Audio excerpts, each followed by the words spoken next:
ED raid നടക്കുന്ന സ്ഥലങ്ങളിലെല്ലാം വളരെ ശക്തമായ പ്രതിഷേധം കമ്മ്യൂണിസ്റ്റ് പാർട്ടിയുടെ അണികളുടെ നേതൃത്വത്തിൽ, നേതാക്കളുടെ നേതൃത്വത്തിൽ, സാമൂഹ്യ മാധ്യമത്തിൽ, വാർത്താമാധ്യമങ്ങളിൽ ഒക്കെ കത്തി നിൽക്കുകയാണ്. സത്യത്തിൽ രാഷ്ട്രീയ എതിരാളികൾ ഇതോടുകൂടി പിണറായി വിജയൻ സഖാവിനെ തകർക്കാം എന്ന് മോഹിക്കുന്നവർക്ക് ഒരുപക്ഷെ തിരിച്ചുള്ള ഒരു മാറ്റമായിരിക്കും ഇപ്പോൾ സംഭവിച്ചുകൊണ്ടിരിക്കുന്നത്. എന്നുവെച്ചാൽ ഇതുവരെയുള്ള പിണറായി വിജയൻ സഖാവിനെതിരായ എല്ലാ വിമർശനങ്ങളും, പാർട്ടിക്കകത്തും പുറത്തുമുള്ള മുഴുവൻ വിമർശനങ്ങളും, പ്രത്യേകിച്ച് പാർട്ടിയുടെ ഓരോ കമ്മിറ്റികളിലും നിശിതമായി പറഞ്ഞുകൊണ്ടിരുന്നതെല്ലാം ഈ ED റെയ്ഡോടുകൂടി വിശുദ്ധമാക്കപ്പെടുകയാണ് ചെയ്യുന്നത്.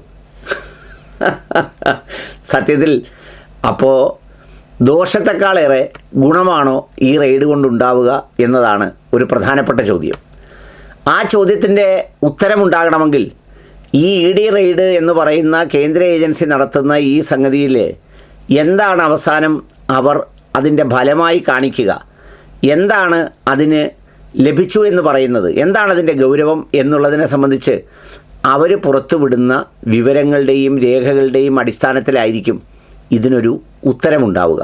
കാരണം രണ്ട് വശത്തും സാമാന്യേന പറഞ്ഞ വാചകങ്ങളും മുൻപ് സംസാരിച്ച വാചകങ്ങളുമൊക്കെ വെച്ചുള്ള ചർച്ചകൾ വളരെ ഫലപ്രദമായി നടന്നുകൊണ്ടേയിരിക്കുകയാണ്. അദ്ദേഹത്തിനെ അനുകൂലിച്ചുകൊണ്ട് ധാരാളം ആളുകൾ പാർട്ടിയിലെ കമ്മ്യൂണിസ്റ്റ് മാർക്സിസ്റ്റ് പാർട്ടിയുടെ ഔദ്യോഗികമായ പ്രതികരണം മുതൽ പാർട്ടിയുടെ, ഞാൻ പ്രത്യേകിച്ച് ഒരാളുടെ പേരെടുത്ത് പറയാത്തത്, എല്ലാവരും അങ്ങനെ എഴുതി വിടുന്നുണ്ട്. എന്നാൽ അതിൻ്റെ അടിയിലുള്ള കമൻറ്റുകൾ അത്രയേറെ ഗുണകരമല്ല താനും.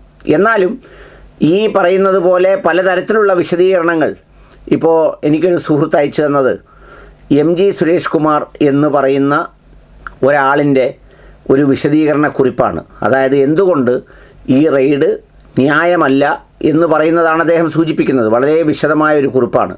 CMRL കമ്പനി എക്സാലോജി കമ്പനിക്ക് 1.72 കോടി രൂപ നൽകിയത് കൃത്യമായ രേഖകളുടെ അടിസ്ഥാനത്തിലാണ്. അതിന് AMC കരാർ പൊതുജനങ്ങളുടെ മുന്നിലുണ്ട്. കരാർ പ്രകാരമുള്ള സേവനമൊന്നും പകരമായി നൽകിയിട്ടില്ല എന്നതുകൊണ്ട് ഈ തുക മുഖ്യമന്ത്രിയുടെ മകൾക്ക് കൊടുത്ത കൈക്കൂലിയാണ് എന്നാണ് കുറേ കാലമായി BJPയും UDFും ഒക്കെ ഉന്നയിച്ചുകൊണ്ടിരിക്കുന്നത്.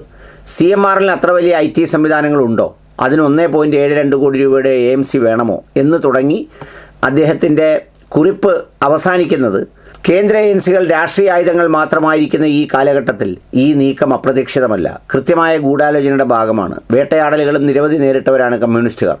അത്തരം സന്ദർഭങ്ങളിൽ പകച്ചു നിൽക്കുന്നവരല്ല, നട്ടെല്ലുയർത്തി പോരാടുന്നവരാണ് സഖാവ് പിണറായി. പതിറ്റാണ്ടുകളുടെ രാഷ്ട്രീയ പോരാട്ടങ്ങളുടെ കരുത്തുണ്ട് ആ ചുമലുകൾക്ക്. അതൊരു ED റെയ്ഡിൽ തകരുന്നതല്ല. ഈ വെല്ലുവിളിയെ നമ്മൾ നേരിടുക തന്നെ ചെയ്യും. ഇതാണ് CPMൻ്റെ ഒരു നേതാവ് കൂടിയായ MG സുരേഷ് കുമാറിൻ്റെ അഭിപ്രായം. ഇതിന് ബദലായി മറ്റു പല സംഗതികളും രംഗത്ത് വരുന്നു. ഇത് ഒരു അന്വേഷണ ഏജൻസിയുടെ അന്വേഷണവുമായി ബന്ധപ്പെട്ട കാര്യമാണ്.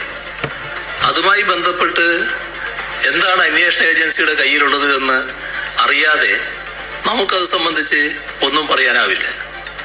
എന്തെങ്കിലും നിയമവിരുദ്ധമായ കാര്യങ്ങൾ നടന്നിട്ടുണ്ടെങ്കിൽ അത് നേരിടുന്നതിന് നമ്മുടെ നാട്ടിൽ നിയമങ്ങളുണ്ട്. അതുമായി ബന്ധപ്പെട്ട നടപടികൾ സ്വാഭാവികമായും ആ കുടുംബം സ്വീകരിക്കുകയും ചെയ്യും. ഇതാണ് അദ്ദേഹം അന്ന് പറഞ്ഞത്. ആ ക്ലിപ്പും പുറത്തുണ്ട്. ചുരുക്കത്തിൽ ഇതിലെ രാഷ്ട്രീയ പ്രാധാന്യം ആർക്ക് കിട്ടുന്നു, ആരാണിതിനെ അതിജീവിക്കുക, ആർക്കാണ് ഇതിന് ഗുണകരമാവുക എന്നുള്ളതിനെ സംബന്ധിച്ചുള്ള ഉത്തരം ഇതിൻ്റെ അന്തിമ റിപ്പോർട്ടിൻ്റെ അടിസ്ഥാനത്തിലായിരിക്കും. ED റെയ്ഡ് നടത്തുന്നതും ചോദ്യം ചെയ്യുന്നതും ഒന്നും ഒരു പുതുമയുള്ള കാര്യമല്ല. ഈ രാജ്യത്തെ ഒരുപാട് മുഖ്യമന്ത്രിമാരെ, ഒരുപാട് മന്ത്രിമാരെ, എന്തിന് മുൻ പ്രധാനമന്ത്രിയുടെ കുടുംബാംഗമായ രാഹുൽ ഗാന്ധിയെയും അതുപോലെ തന്നെ സോണിയാഗാന്ധിയെയും അടക്കമുള്ളവയെ ED ചോദ്യം ചെയ്തിട്ടുണ്ട്, റെയ്ഡുകൾ നടത്തിയിട്ടുണ്ട്. അവരുടെ മരുമകൻ്റെ അഥവാ പ്രിയങ്കയുടെ ഭർത്താവിൻ്റെ സ്ഥാപനങ്ങളിൽ റെയ്ഡുകൾ നടത്തിയിട്ടുണ്ട്. അങ്ങനെ നിരവധിയായ സംഗതികളുണ്ട്.